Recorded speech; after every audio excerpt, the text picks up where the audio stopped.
ኦሪት ዘጽአት ምዕራፍ 30 የዕጣን መሠዊያን ሥራ ከግራር እንጨት አድርገው ርዝመቱ 1 ክንድ ስፋቱም 1 ክንድ አራት ማዕዘን ይሁን፣ ከፍታውም 2 ክንድ ይሆናል።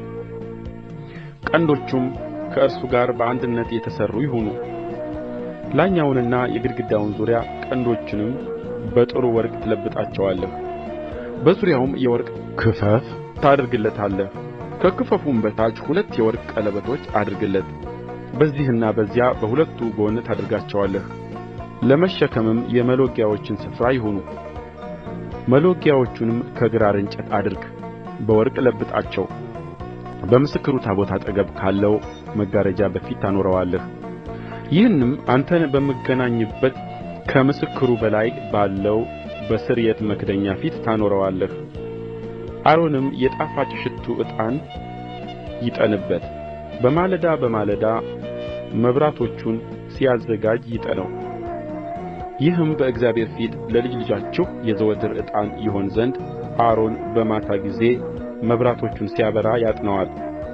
ሌላም ዕጣን የሚቃጠለውን መሥዋዕት የእህሉንም ቁርባን አታቀርብበትም፣ የመጠጥም ቁርባን አታፈስስበትም። አሮንም በዓመት አንድ ጊዜ በቀንዶቹ ላይ ማስተስረያ ያደርጋል።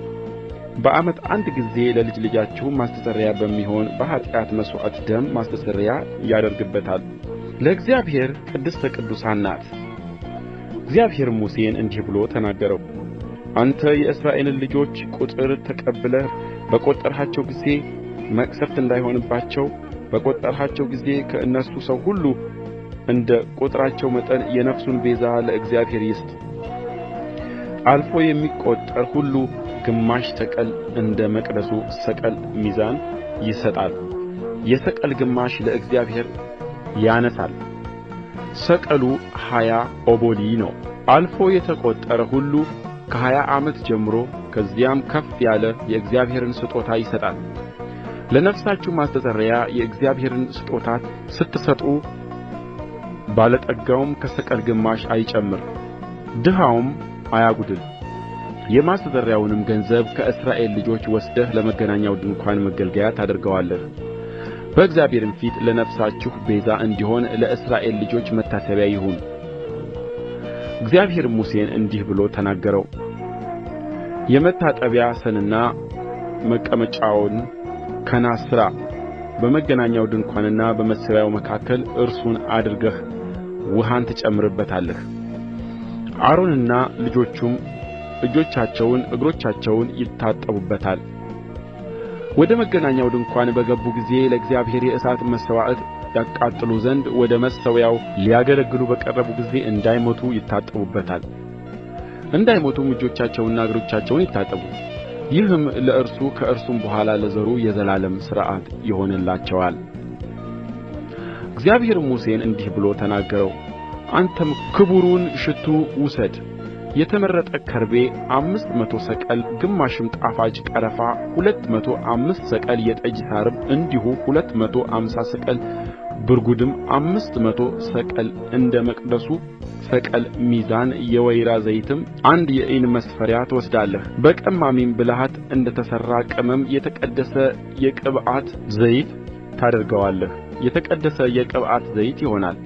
የመገናኛውንም ድንኳን የምስክሩንም ታቦት ገበታውንም ዕቃውንም ሁሉ መቅረዙንም ዕቃውንም የዕጣንም መሠዊያውንና ለሚቃጠል መሥዋዕት የሚሆነውን መሠዊያና ዕቃውንም ሁሉ የመታጠቢያውን ሰንና መቀመጫውንም ትቀባበታለህ። ሁሉንም ትቀድሳቸዋለህ፣ ቅድስተ ቅዱሳንም ይሆናሉ። የሚነካቸውም ሁሉ ቅዱስ ይሆናል። በክህነትም ያገለግሉኝ ዘንድ አሮንንና ልጆቹን ቅባቸው፣ ቀድሳቸውም። አንተም ለእስራኤል ልጆች እንዲህ ብለህ ተናገር። ይህ ለልጅ ልጃችሁ የተቀደሰ የቅብዓት ዘይት ይሁንልኝ። በሰው ሥጋ ላይ አይፍሰስ፣ እንደ እርሱም የተሠራ ሌላ ቅብዓት አታድርጉ፣ ቅዱስ ነውና ለእናንተም ቅዱስ ይሁን። እንደ እርሱ ያለውን የሚያደርግ ሰው በሌላም ሰው ላይ የሚያፈስስ ሰው ከሕዝቡ ተለይቶ ይጥፋ። እግዚአብሔርም ሙሴን አለው፣ ጣፋጭ ሽቱ ውሰድ። የሚንጠባጠብ ሙጫ በዛጎል ውስጥ የሚገኝ ሽቱ የሚሸትም ሙጫ ጥሩም ዕጣን ውሰድ። የሁሉም መጠን ትክክል ይሁን። በቀማሚም ብልሃት እንደ ተሠራ በጨው የተቀመመ ንጹሕና ቅዱስ ዕጣን አድርገው። ከእርሱም ጥቂት ትወቅጣለህ፣ ታልመውማለህ። ከዚያም ወስደህ አንተን በምገናኝበት በመገናኛው ድንኳን ውስጥ በምስክሩ ፊት ታኖረዋለህ። እርሱም የቅዱሳን ቅዱስ ይሁንላችሁ። እንደ እርሱ የተሠራ ዕጣን ለእናንተ አታድርጉ፣ በእናንተ ዘንድም ለእግዚአብሔር የተቀደሰ ይሁን። ሊያሸትተውም እንደ እርሱ የሚያደርግ ሰው ከሕዝቡ ተለይቶ ይጥፋ።